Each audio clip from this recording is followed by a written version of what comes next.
तो कहानी की शुरुआत होती है आज से सैकड़ों साल पहले राजस्थान की अरावली पहाड़ियों के बीचों बीच बसे भानगढ़ के किले से, जो आज वीरान और खंडहर में तब्दील हो चुका है। एक समय था जब यह खंडहर भव्य राजमहल हुआ करता था, जो अपनी शान और सुंदरता के लिए जाना जाता था। उस समय इसकी सुंदरता किसी स्वर्ग से कम नहीं थी, परंतु आज इस खंडहर में ऐसा रहस्य छिपा हुआ है जिसने इसे भारत का ही नहीं जबकि पूरे एशिया का सबसे डरावना स्थान बना दिया। ये किला 16वीं शताब्दी में राजा माधो सिंह ने बनवाया था।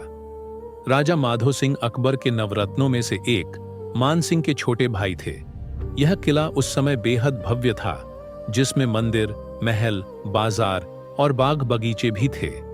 लेकिन भानगढ़ की किस्मत में शांति अधिक समय तक नहीं लिखी थी। भानगढ़ राज्य न केवल अपने भव्यता और शक्ति के लिए प्रसिद्ध था, बल्कि यहाँ की राजकुमारी रत्नावती की वजह से भी प्रसिद्ध था, जिसकी सुंदरता के आगे किला भी फीका महसूस होता था। जिस तरह ये किला अपनी वीरानगी में छुपा एक अनकहा इतिहास रखता है, वैसे ही राजकुमारी रत्नावती भी अपनी सुंदरता और रहस्य में छुपे कई गहरे राजों का प्रतीक थी, जिसकी सुंदरता की चर्चा इतनी दूर दूर तक थी कि आसपास के कई राजकुमारों से लेकर साधु संत तक उनके रूप के दीवाने हो गए। उनकी शादी के लिए कई राजकुमारों ने प्रस्ताव भी भेजे, लेकिन रत्नावती ने अब तक किसी को भी स्वीकार नहीं किया।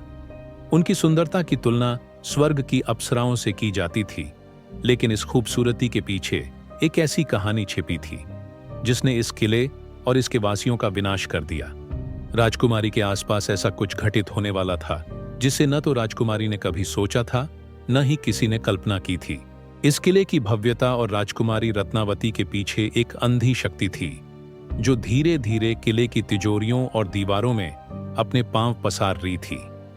इस शक्ति का नाम था सिंधु सेवड़ा, जो एक काले जादू का जानकार तांत्रिक था। सिंधु सेवड़ा भानगढ़ किले से कुछ मील दूर एक घने जंगल के भीतर किसी गुफा में रहता था। वह काले जादू का बहुत बड़ा ज्ञाता था और अपने साधनों से और भी बड़ी शक्तियां अर्जित करना चाहता था। उसके बारे में कहा जाता था कि सिंधु दिखने में भयानक और क्रूर था, जिसे देखकर लगता था मानो इसके मन में दुनिया को हरा देने की एक भूख हो। और वह न केवल अंधेरी शक्तियों का पुजारी था, बल्कि अपनी इच्छाओं को पूरा करने के लिए कुछ भी कर सकता था। अब कहानी की दिशा मुड़ती है। यह घटना उन दिनों की है जब भानगढ़ में भव्य आयोजन हो रहे थे। किले के पास ही एक घना जंगल था, जिसमें वह तांत्रिक अपनी साधना कर रहा था। उस दिन राजकुमारी अपने सहेलियों के साथ किले से बाहर उसी जंगल में टहलने निकली। वहां हरे भरे पेड़ों और रंग बिरंगे फूलों के बीच उनकी हंसी गूंज रही थी। तभी उस तांत्रिक की नजर राजकुमारी पर पड़ी, जिससे तांत्रिक मंत्रमुग्ध हो गया। राजकुमारी की आंखों में एक अद्भुत आकर्षण था। सिंधु ने देखा कि राजकुमारी के चेहरे पर एक नाजुक मुस्कान थी और उसकी आंखों में वह चमक थी जो उसे किसी और के चेहरे में कभी नहीं दिखी। वह तांत्रिक राजकुमारी रत्नावती की सुंदरता पर मोहित हो गया। राजकुमारी रत्नावती की सुंदरता और शक्ति ने सिंधु को एक ऐसे रास्ते पर ला दिया जिस पर वह पहले कभी नहीं चला था। उसे यह महसूस हुआ कि यदि वह राजकुमारी को हासिल कर सका तो उसकी शक्तियों में और भी वृद्धि हो जाएगी। वह अपनी सारी विद्या को एक साथ लाकर उस सुंदरता को अपनी बनाना चाहता था, जिसके लिए सिंधु ने एक योजना बनाई।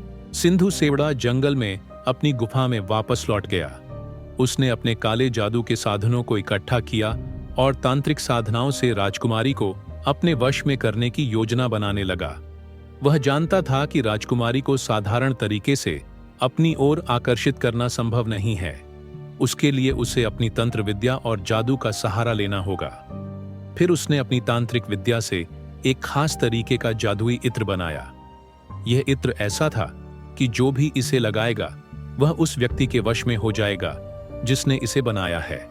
सिंधु ने सोचा, अब बस इस इत्र को किसी तरह राजकुमारी तक पहुंचाना है, इसके बाद वह मेरी हो जाएगी।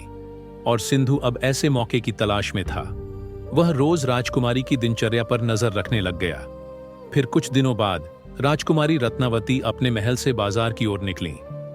यह बाजार भानगढ़ किले के पास का सबसे व्यस्त बाजार था।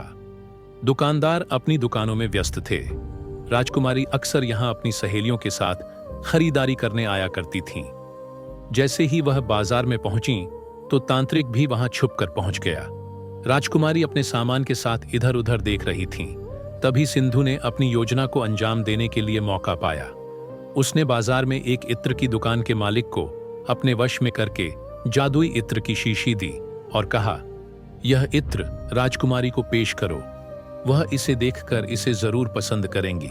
फिर राजकुमारी रत्नावती जब इत्र की दुकान पर पहुंची तो उनकी नजर उस शीशी पर पड़ी, जिसे जब राजकुमारी ने हाथ में लिया तो एक अजीब सा एहसास हुआ।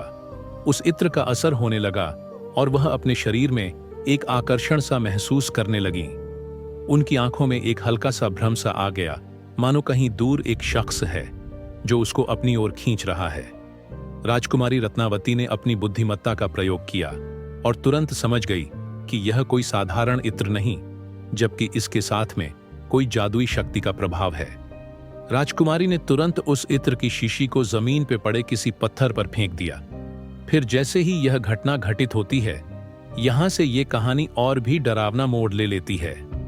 वह शीशी जिस पत्थर पर गिरी थी, वह पत्थर हवा में उठ गया और सिंधु की तरफ जाने लगा। वह पत्थर उसकी जान लेता हुआ सीधे उसके सिर पर लगा। सिंधु जमीन पर गिर पड़ा और उसकी आखिरी सांसें मुश्किल से चल रही थीं।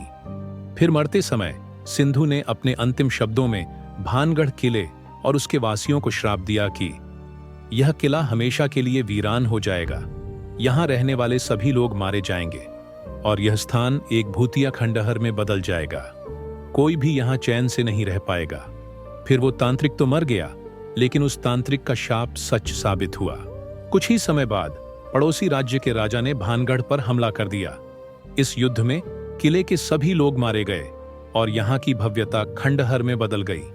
कहते हैं कि इस युद्ध में राजकुमारी रत्नावती भी मारी गईं, लेकिन उनकी आत्मा आज भी भानगढ़ के किले में भटकती है। यह किला वीरान हो गया और यहाँ की गलियां सुनसान हो गईं। भानगढ़ का किला आज भी अपने रहस्य और डरावनी कहानियों के लिए प्रसिद्ध है। कहते हैं कि सूर्यास्त के बाद यहाँ कोई भी ठहरने की हिम्मत नहीं करता। लोग दावा करते हैं कि रात के समय यहाँ अजीब अजीब आवाजें आती हैं, जैसे किसी के चीखने और रोने की या किसी के गाना गाने की। कई लोगों ने वहां भूतिया परछाइयां और बहुत सी असामान्य घटनाएं देखी हैं। भारतीय पुरातत्व सर्वेक्षण ASI ने भी इस किले के अंदर रात में प्रवेश करने पर रोक लगा दी है। किले के बाहर एक बोर्ड पर लिखा है, सूर्यास्त के बाद और सूर्योदय से पहले भानगढ़ किले में प्रवेश करना मना है। भानगढ़ के किले की कहानी इतिहास, लोक कथाओं और अंधविश्वास का एक मिश्रण है। इस किले का रहस्य आज भी लोगों को आकर्षित करता है। कुछ लोग इसे मात्र एक अफवाह मानते हैं, जबकि कुछ लोग इसे सच भी मानते हैं। क्या यह केवल एक कहानी है?